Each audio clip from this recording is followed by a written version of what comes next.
YouTube? It's your boy S.Craft Blends back again with another barber tutorial, and today's going to be a good one. We're going to do a high taper on a nice fro. We're going to shape that fro, then we're going to hit it with the curl sponge and throw on some color enhancement and hair fibers. Right now I went in and just set my initial guideline right there to start that high taper while I have the trimmer in my hand. I just line up the back, hit around the ear, clean that up really good. Not really messing with the fro at this time, but we will prep the taper area to get in there and blend it nice and neat. So right now what I'm doing is I'm coming in with my zero guard down at an angle going with the grain. I found that this kind of gives me a shape to do the high taper but still keep the fro. I'm not really looking for perfection, you guys know that. Right now I'm looking to get more of a basic shape so I can fade into it.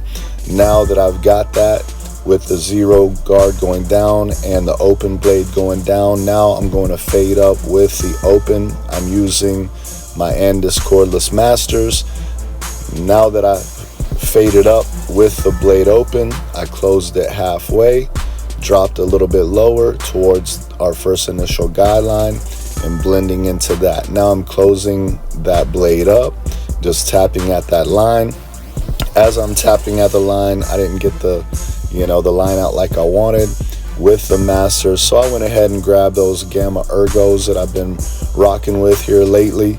I really like detail work with these, so I'm coming in, they're nice and sharp, really easy to get out the bald line. I have them zero gap really nice, so I'm coming in with the blade open, tapping at that line, just blending that in, closing it up and just knocking out that bottom line.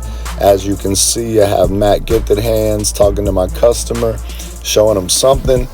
And then Kendrick Cuts, I cut hair for fun, wanted to come and jump in the conversation. So anyways, as needed, I'm opening and closing the blade just to kind of get it blended. And there again, I'm not really looking for perfection, I'm just trying to get the basic taper done at the bottom. I'll come back in a little bit later and kind of fade that more as I shape the fro. So coming in, hitting up the edge up, the front line up, being very careful not to take it back. As you can see, he has kind of some fine hairs there towards the edge, and I want to bring that down as far as possible. So I started in the middle, working my way out to the corners and just keeping it light, going straight across. The reason I'm not trying to push it back is I know that I can make it look sharp with some color enhancement. So I'm coming in, laying the foundation with color enhancement, just sharpening up and darkening up that line that we just made. And a lot of times you guys know that once I lay the color enhancement down, I'll come back in with the hair fibers immediately after. Whenever I'm shaping fros or I'm going to use a twist sponge, I don't. Let me give a shout out real quick for these free beats to my man Cliff Beats. You can check him out on IG, Beats by the Pound. He hooked me up so that I can put them on my YouTube channel. But you guys check him out if you need any beats. Great dude. So anyways, right now we're picking out the fro. Just picking it out.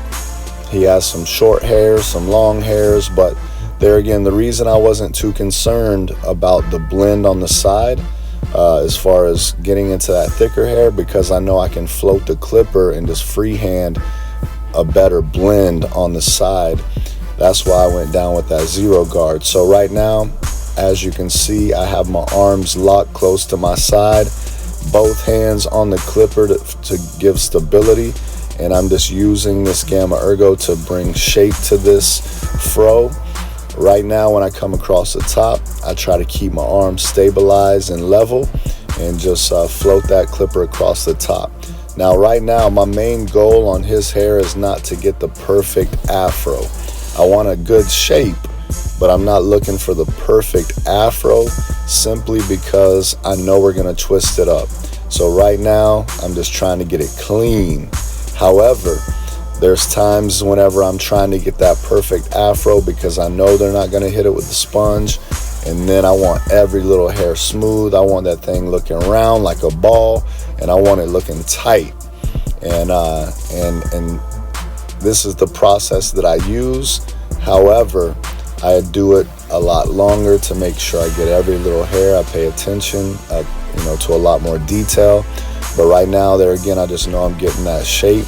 As you can see, with the shape, I just kind of shape it right into the blend that we did on the side, and only showed you one side and didn't even show you the back, basically because it's the same technique all the way around. The main thing I wanted to show you today was how I shape the fro and how I just kind of shape it right into the blend, whether it's in the back or on the side where the taper's at. I just kind of freehand it, just shape it. And then I know when we hit it with the twist sponge, it'll be looking right. So right now, once I got a basic shape, I come in with my curved 9-inch shears and just kind of go around the head, hitting all the hairs. What I like about curved shears, it really helps give you that nice round effect. So now I come in with the twist sponge and we're just gonna twist it. I'm twisting even down towards the blend area, because I can come back later and just kind of fade into that a little bit better if I need to.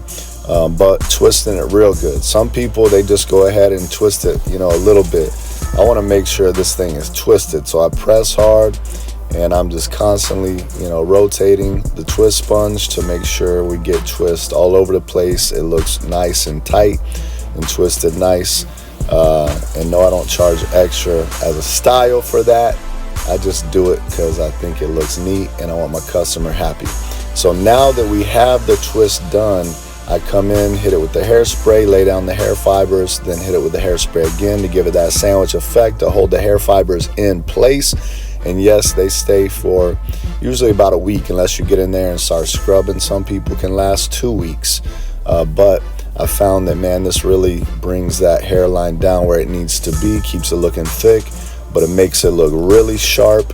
And there again, the reason I do not put the hair fibers on before I twist it is because then you can actually take the hair fibers out because they haven't really set in really good. So go ahead and twist it first, hit it with the hairspray, the fibers and the hairspray again, then line it up again.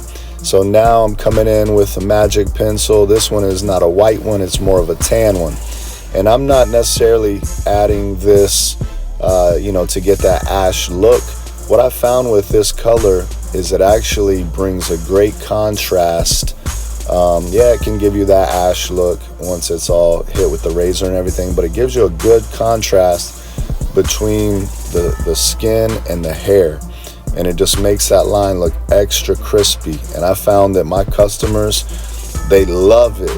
They're just like, my God, that thing looks so sharp. And some people, there again, hate on the color enhancement, hair fibers.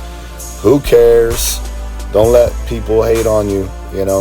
If it's gonna make your customer walk out of there feeling like $1 million, like, my God, that's the sharpest line I've ever seen, then hey, that's what I want them to feel like, because I know if they're happy, they're gonna make me happy. You know what I'm saying? So now I come in, do a little bit of detail work in the blends, whether it be on both sides or in the back, just to touch it up. If I need to shape it up just a little bit more to kind of help it flow into the fro, then I do that. But you guys see me do tapers before. I'll come down with it. I just use it at different angles just to keep touching at it, opening and closing the blade as I need to. But there again, that's the finished product. Cleaning up the neck area. He's always happy. He loves his cut. So hey, if you guys like this, make sure you subscribe, like, comment, say what's up to your boy. Also, if you're not following me on Instagram, you can follow me at S.Craft_blends for more amazing content. And don't forget to follow my boy Beats by the Pound on IG for nice beats. Peace. God bless you.